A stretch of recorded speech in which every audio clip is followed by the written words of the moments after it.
And today we're going to start with a question. Did you know that the first vaccination ever was given to a young boy in the 1790s in England for smallpox?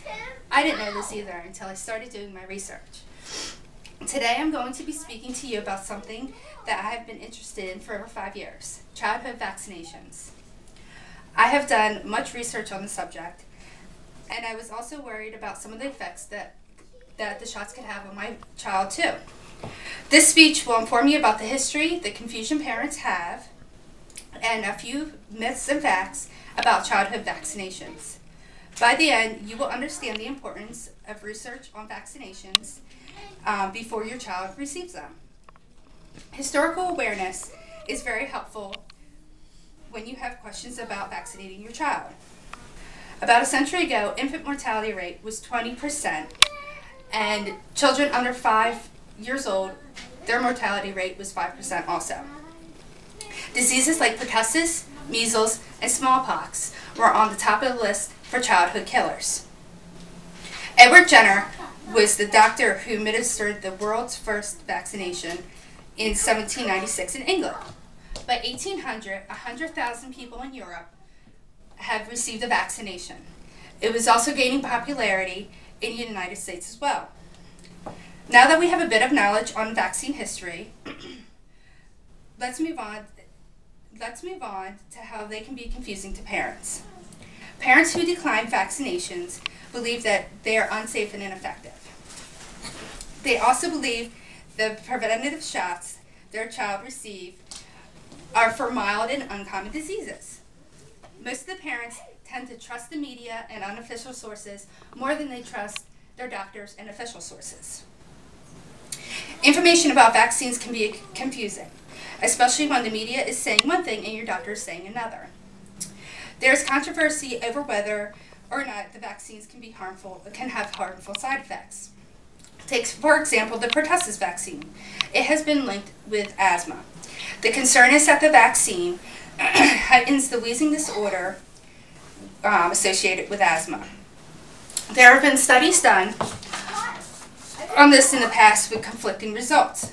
One study was done recently showed that there was no risk with the children who have received the vaccines versus the children who have not had vaccines. Depending on what study you look at, it is very confusing to tell whether or not you should get a shot for your child if they have breathing problems. One of the most controversial studies being done on vaccines is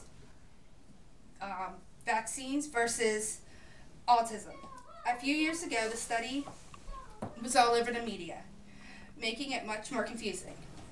They were saying that the mercury base in the vaccinations cause forms of autism, when in fact valid scientific studies done by the CDC and the American Medical Association and many more affiliates have come to the same conclusion. There is no link between the vaccinations and autism. The results appear to support the idea of lack of communication of public health concepts does extend to parents. My next topic goes hand in hand with confusion. I'm going to be speaking about a few myths and facts on vaccinations. The first fact would be that most healthcare providers believe that the number one out of the top 10 list of achievements in the last century would be immunizations. One myth is that vaccines cause disease that they are trying to fight against. No vaccine is 100% risk-free, but chances are the chances of your child contracting disease are extremely low. Most viruses injected are weakened or dead. The second myth I have is that it's not a huge deal if some children are not vaccinated, because most other children are. Vaccines do not just protect the children they are injected to. They protect everyone. You or your child could possibly have a serious infection and not be protected, and pass it on to other people, including a small amount of people who have been vaccinated.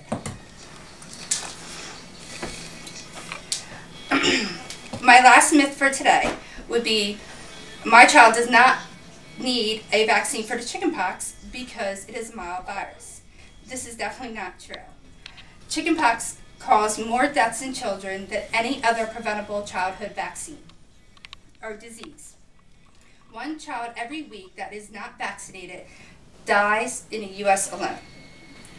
Today, the media plays a big role in what you know about healthcare.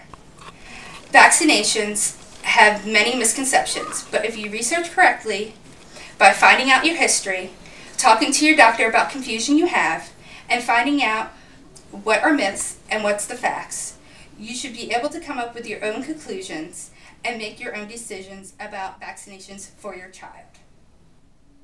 Thank you very much. Does anybody have any questions?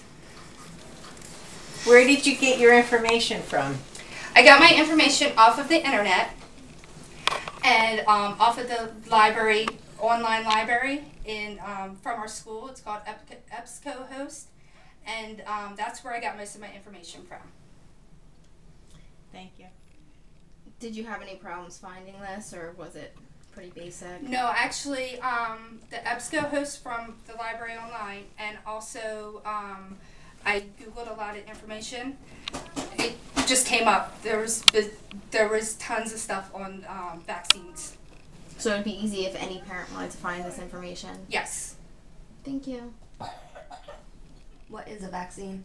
A vaccine is the injection of a microbe into your immune system to counteract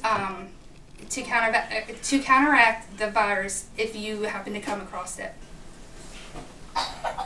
Thank you very much for your time. Yay!